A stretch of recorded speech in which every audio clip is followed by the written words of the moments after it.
गुरुजी को बहुत बहुत प्रणाम। पता नहीं मैं क्या बोलूंगी, गुरुजी क्या बुलवाएंगे, लेकिन ये बात ठीक है कि गुरुजी एक बार हाथ पकड़ लेते हैं तो छोड़ते नहीं हैं। और मेरे साथ ऐसा बहुत बार हुआ है कि जब मैंने बैक ट्रैक करने की कोशिश करी है, लेकिन गुरुजी ने हर बार पूरी तरीके से मेरा साथ दिया। सरेंडर सब लोग बोलते हैं कि सरेंडर करना चाहिए, मैं नहीं कर पाई हूँ शायद अभी तक, पूरी तरीके से तो नहीं कर पाई हूँ। यहाँ पे झूठ बोल के कुछ फायदा नहीं है, इसलिए जब भी प्रॉब्लम आती है पैर जरूर लड़खड़ाते हैं। उसके लिए भी गुरुजी को सॉरी बोलूंगी और गुरुजी को थैंक यू जितना बोलूं उतना कम है। मतलब पूरी जिंदगी हर पल हर सांस बोलती रहूं तो भी कम है। ये मेरे अंकल हैं, सेकंड लाइफ दी है गुरुजी ने इनको। मुझे नहीं पता अभी और कितनी देंगे या यहीं पे कष्ट खत्म हो रहे हैं, पता नहीं है मुझे, बट इतनी अच्छी तरीके से निचोड़ते हैं ना गुरुजी, इतनी अच्छी तरीके से निचोड़ते हैं कि पता नहीं, आई डोंट नो। 2021 में गुरुजी ने बहुत ज्यादा टेस्ट लिए थे, बहुत ज्यादा टेस्ट लिए थे, उनसे निकल पाया भी। अभी वो नई सत्संग शेयर करूंगी। अभी रिसेंट का सत्संग है, सब कुछ शुरू हुआ था 26 नवंबर।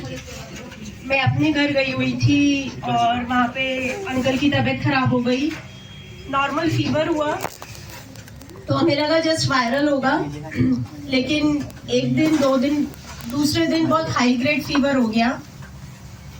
क्योंकि मैं मथुरा में थी, वहाँ इनका कोई डॉक्टर भी नहीं है, सैटरडे का दिन था, तो हमने नॉर्मल मेडिसिन दी और संडे तक आते आते इनकी तबीयत बहुत ज्यादा खराब हो गई। पानी की एक चम्मच भी नहीं ले पा रहे थे, बैक टू बैक वॉमिटिंग्स हो रही थी। ऐसे मंडे आया, मंडे को हम ड्राइवर करके वापस नोएडा आए। आते ही इनका ट्रीटमेंट एम्स से चलता है, तो एम्स की डॉक्टर को मैंने फोन किया, उसने कहा कुछ टेस्ट कराओ। टेस्ट के लिए दिया मैंने सैंपल और मुझे ऐसा लगा कि एडमिट कराना पड़ेगा, तो मैंने पायल आंटी को फोन किया। मन में गुरुजी ने डाला कि एडमिट कराने से पहले कोई बड़े मंदिर जाए और वहां पे जाके अरदास करे। मैंने पायल आंटी को फोन किया, आंटी से रिक्वेस्ट करी कि आंटी आप प्लीज मेरे पापा को लेकर बड़े मंदिर जाइए। गुरुजी ने वो बात सुन ली और पायल आंटी, अंकल और मेरे पापा सब बड़े मंदिर गए। गुरुजी ने वहाँ से जल प्रसाद भिजवाया। ये लोग लौटे ही थे और टेस्ट की रिपोर्ट्स आई जिसमें कि टीएलसी जो 10,000 होना चाहिए वो 35,000 था और नितिन की हालत ऐसी नहीं थी कि वो बेड से भी उतर सके। रिपोर्ट्स मैंने एम्स की डॉक्टर को भेजी और हम इसी कंफ्यूजन में थे कि कहाँ पे एडमिट कराएं। तो गुरुजी ने मुझे आंसर दिया कि वेट नहीं करना है, यहीं पास के हॉस्पिटल में लेके जा। और सेम आंसर मुझे एम्स की डॉक्टर ने दिया कि आप इनको हॉस्पिटल लेके जाओ और सीधा आईसीयू में डालना है, अगर वो आईसीयू में नहीं डाले तो आप खुद बोलोगे आईसीयू के लिए। मैं वहाँ पे गई, वहाँ पहुंचे, शुगर टेस्ट हुई तो 500 शुगर थी, बीपी 70/45 था। मुझे नहीं पता गुरुजी कैसे हिम्मत दे रहे थे, पर वहाँ जाके डॉक्टर ने बोला कि इस हालत में पेशेंट कोमा में चला जाता है, he is responding. All thanks to Guruji, क्योंकि डॉक्टर ने बोला अगर पेशेंट कोमा में चला जाता है तो उसका वापस आना कुछ नहीं हो मालूम हमें। खैर वहाँ पहुंचते ही तुरंत 4-5 डॉक्टर्स लग गए, इनको तुरंत आईसीयू में ले गए। वो रात मेरे लिए बहुत मुश्किल की रात थी। आईसीयू में ले जाने के बाद मैं मिल नहीं सकती थी और मैंने सोचा मैं घर वापस आ जाती हूँ, लेकिन वहाँ डॉक्टर ने मुझे घर आने नहीं दिया। उन्होंने कहा कि बहुत क्रिटिकल सिचुएशन है, बीपी फॉल होता जा रहा है, आप यहीं पे रहोगे। मुझे कुछ नहीं मालूम चल रहा था कि मैं क्या करूं।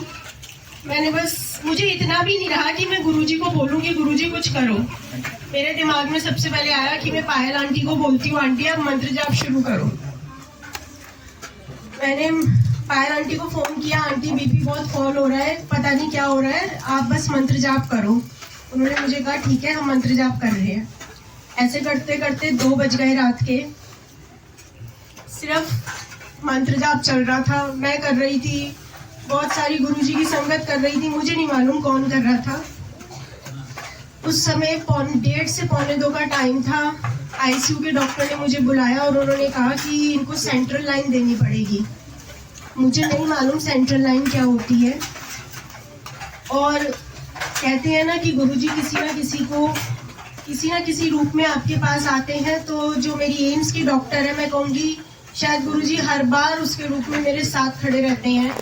मैंने उनको फ़ोन किया क्या उनका हर आधे घंटे बाद फ़ोन आ रहा था कि नितिन का बीपी बताओ, नितिन का बीपी बताओ। पूरी रात वो मेरे साथ फ़ोन पे थी। उन्होंने मुझे कहा कि क्या हुआ, मैंने कहा मैम सेंट्रल लाइन देने को बोल रहे हैं। तब उन्होंने मुझे समझाया कि सेंट्रल लाइन क्या होती है। जो कैनोला हमारी नेक पे लगता है, उसकी लाइन सीधा हार्ट से जुड़ती है, वो सेंट्रल लाइन होती है। उसमें रिस्क ये होता है कि वो नॉर्मल कैनोला की तरह नहीं जाता, उसका अलग से प्रोसीजर होता है, और अगर वो किसी गलत वेन में चला गया तो ब्लीडिंग होने के चांसेस होते हैं। बट उन्होंने कहा नहीं, आप ये कंसर्न साइन करो और किसी डॉक्टर से कुछ बात करने की ज़रूरत नहीं है, सिर्फ अपने भगवान से बात करो और भगवान पे सब कुछ छोड़ दो। मैंने कंसर्न साइन कर दिया। तो 2:15 बज चुके थे। सिर्फ उस समय सुखमनी जी का पाठ करने बैठ गई और 10 दिन नितिन आईसीयू में रहे। 10 दिन सुखमनी जी का पाठ करा मैंने।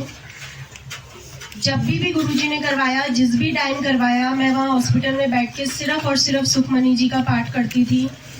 रोज एक नई प्रॉब्लम होती थी।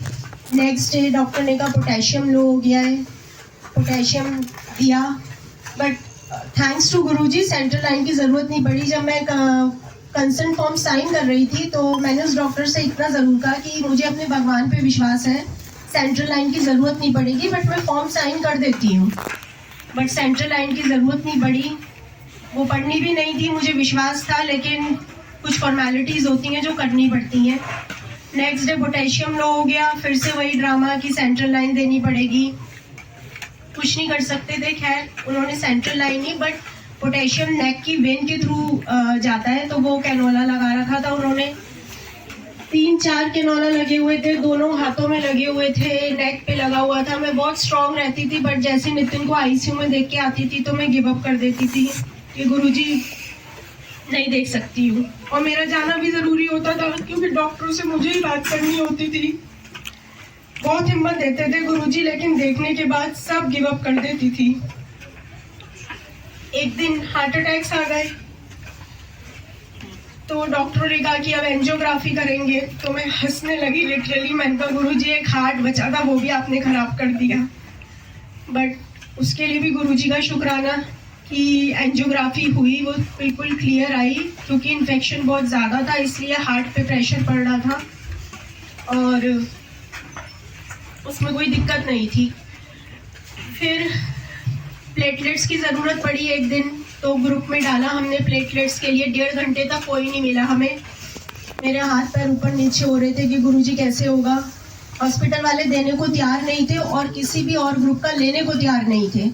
ब्लड रिलेशन में भी नहीं चाहिए था उनको। 1.5 घंटे बाद हमारे जानने वाले हैं, उनका फ़ोन आया कि भाभी किसको चाहिए। मैंने कहा नितिन को चाहिए। कह रहे मैं आ रहा हूँ। वो रात को 1-1:30 बजे वहाँ पहुँचे, लेकिन उनकी वेन नहीं मिली। उन्होंने 4-5 लड़के इकट्ठे किए। खैर गुरुजी की कृपा से 2 डोनर हमें मिल गए। दोनों ने अपना दे दिया ब्लड, प्लेटलेट्स जो भी देना था, और सब गुरुजी की महिमा है। बाद में मुझे पता चला जब वो प्लेटलेट्स दे के निकल रहे थे कि दोनों ही गुरुजी के सेवादार थे।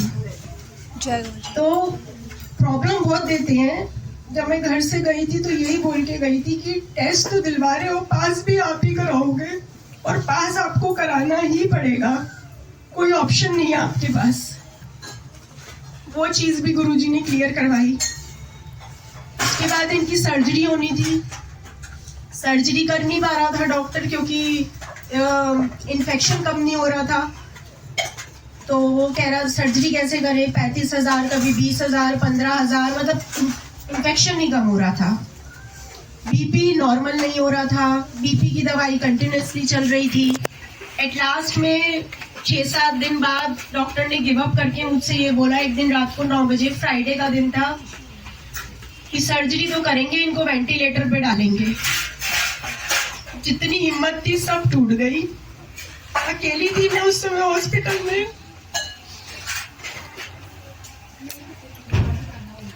और मुझे लगा कि मेरी जिंदगी खत्म।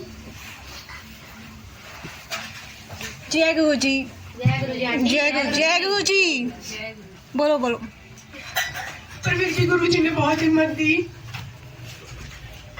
मैंने डॉक्टर को तो कुछ नहीं बोला, मैं बाहर निकली और एक ही मेरे पास बंदा है बस। मैंने उन्हीं मैम को फोन किया, मैंने कहा मैम बोल रहे हैं कि वेंटिलेटर पे डाल के सर्जरी करेंगे। उन्होंने मुझे मना कर दिया कि वेंटिलेटर पे नहीं डालेंगे, हम सर्जरी नहीं कराएंगे, तू उसको फोर्टिस से निकाल ले। मैंने कहा मैम फोर्टिस से कैसे निकालूं, बीपी नॉर्मल नहीं हो रहा है। तो उन्होंने मुझे एक बात बोली कि जितना मैं बेशक डॉक्टर हूं, लेकिन हम डॉक्टरों से ऊपर भी एक डॉक्टर है और कुछ होगा। अगर भगवान चाहे तो 1 मिनट में चीजें बदल सकती हैं और तेरे पास 2 दिन है। सैटरडे मैं स्पेशली थैंक्स करना चाहती हूँ गुरुजी की संगत का, जिसने मुझे बहुत सपोर्ट किया, फैमिली मेंबर से ज्यादा सपोर्ट किया। एक बंदा, एक फैमिली जिससे आप अभी मिले हो, उसके बारे में थोड़ा सा ही जानते हो और उन्होंने उस लेवल का सपोर्ट दिया जो आपकी अपनी फैमिली नहीं देती है। ऑल टाइम 24/7 गुरुजी की ये संगत, ये फैमिली मेरे साथ खड़ी हुई थी। मुझे बस कुछ बोलने की देर होती थी और वो लोग कर देते थे। वैसे सबने साथ दिया, बट कुछ 1-2 नाम है जिनको मैं दिल से थैंक यू करना चाहती हूँ।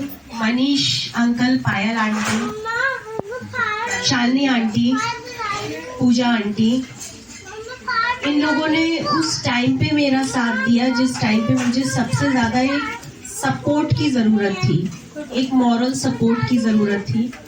फाइनेंशियली तो हर कोई बोल देता है कि पैसे चाहिए तो हम दे देंगे, कैसी हेल्प चाहिए तो हम कर देंगे। फैमिली मेंबर्स भी आते थे, 2 मिनट आधा घंटा बैठे चले जाते थे, लेकिन जो मॉरल सपोर्ट मुझे गुरुजी की संगत से मिला वो बहुत ज्यादा था मेरे लिए। उसका भी फिर घूम फिर के बाद वही आती है कि इनसे भी मिलवाने वाले गुरुजी ही हैं। तो गुरुजी का एक बार फिर से बहुत बहुत शुक्राना गुरुजी का।